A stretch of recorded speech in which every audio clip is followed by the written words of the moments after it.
Okay, this is part two of tonight's session that we're doing, and we're talking about evidence for proving that the rapture is a pre-tribulation rapture and it does not occur at the end of the tribulation.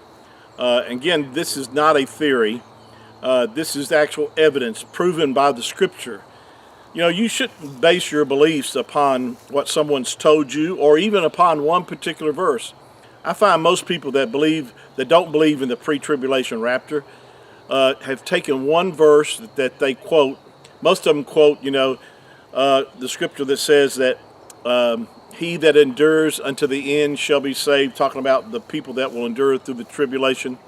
And they claim that's, talking about the rapture or that will happen at the end of the tribulation. Of course, that's not talking about he that endures unto the end. That is talking in reference to the tribulation believers who become believers during the tribulation, and those part of the nation of Yasharel or Israel that also have come to faith in the Messiah.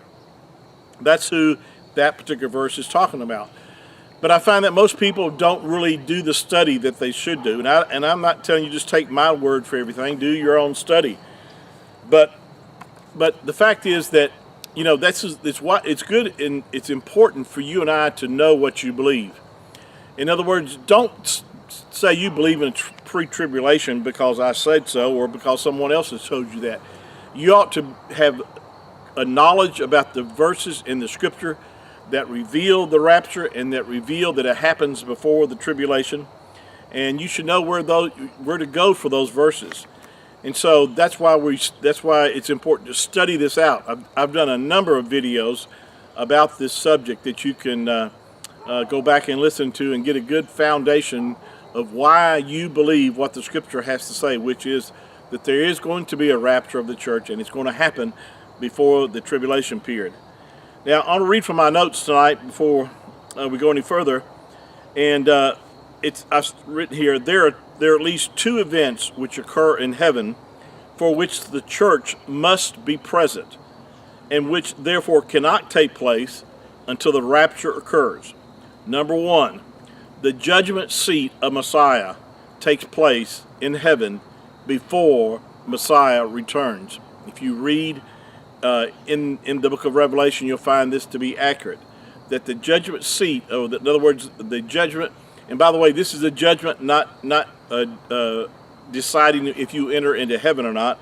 This is a judgment of rewards for your service that you've shown to the Messiah.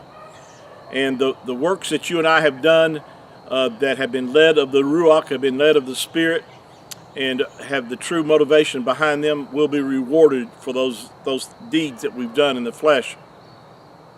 And then other deeds that we've done that haven't been motivated by love, or if they've been motivated by self rewards, you will not receive a reward. But the fact is, you'll be allowed to. All true believers will be raptured and be allowed into the kingdom of Yahuwah.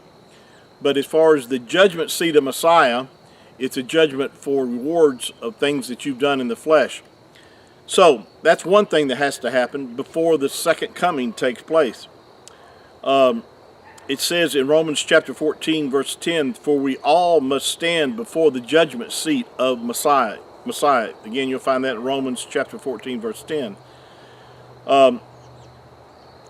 Everyone that will receive the things done in his body according to that which he has done, whether it's good or bad. You'll find that in 2 Corinthians chapter 5, verse 10. Now, the other thing is the marriage of the Lamb will take place before the second coming of the Messiah. You can read this in Revelation chapter 19. So there has to be a judgment of the body of Messiah before the second coming. There also has to be the marriage of the Lamb. You'll find this in Revelation chapter 19 in the first 8 or 9 verses. I can't remember exactly, but in the latter part of Revelation chapter 19, you'll see the Messiah returning to rescue the nation of Yasharel at the Battle of Armageddon. And with him, we will be coming back with him, as the scripture says, and we will be clothed in our righteousness.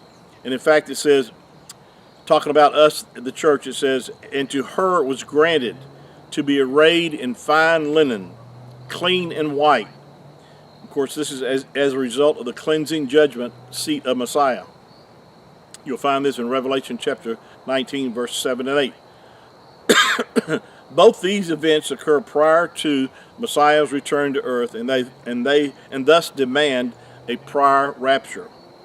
It is clear that the second coming cannot occur until these two vital events, which demand the presence of the church in heaven, have already taken place. It's only after the Lamb has been married to his bride that she accompanies him back to rescue Israel, or Yasharel, and to destroy the Antichrist and his armies. And the armies which followed him clothed in fine linen, white and clean. And of course, this is symbolic of the righteousness of the saints. And you'll find this in Revelation chapter 19, verse 14. So, this is just more evidence that you can build your faith upon. The fact is that there is going to be a rapture.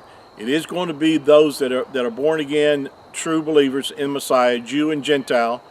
And you will be caught up to meet Messiah in the air. And at that moment, we will stand before the judgment seat of Messiah to receive the rewards done for the kingdom of Yahuwah. And then the marriage supper of the Lamb, the marriage of the Lamb will take place. We will return with Messiah at the end of the tribulation to help, to accompany, because we really won't help. There's nothing for us to do. He will destroy the enemies of Yasharel with the breath of his mouth by just speaking, and he will defeat the armies and the enemies of Yasharel. But we will accompany him back to the earth at that time for that purpose, to set up his kingdom, his earthly kingdom on the earth. And again, I've already shared with you, though, our eternal home is the New Jerusalem, which will descend down from heaven. And the church, that is our home. The scripture says that nothing that is impure will be allowed to enter that city. That's why we have to have a resurrected body in order to live there. And so there'll not be a natural people being able to enter into that city, because even though they may be saved during the tribulation, they will not experience their physical resurrection. The people that are saved during the tribulation will help repopulate the earth. During this 1,000-year reign of the Messiah, Jew and Gentile believers, and they'll be living in their natural state, their natural bodies, and they will experience their resurrected bodies at the end of the millennium. At least that's what seem to have to take place. We know that the judgment of unbelievers takes place at the end of the millennium, and so we'll pick this up on our next session together. So I hope this is encouraging you, building your faith upon the fact is that the rapture is a pre-trib rapture, and it will not happen any other time frame but before the tribulation. May Yahuwah bless you in all that you do. Baruch haba b'Shem Yahuwah, blessed is he who comes in the name of Yahuwah. That's what the Messiah spoke to the disciples. He said, you'll not see me until you say, Baruch haba b'Shem Yahuwah, which translated is, blessed is he who comes in the name of Yahuwah. Of course, that's him, the Messiah. Yahusha HaMashiach, Yahuwah our salvation. Shalom.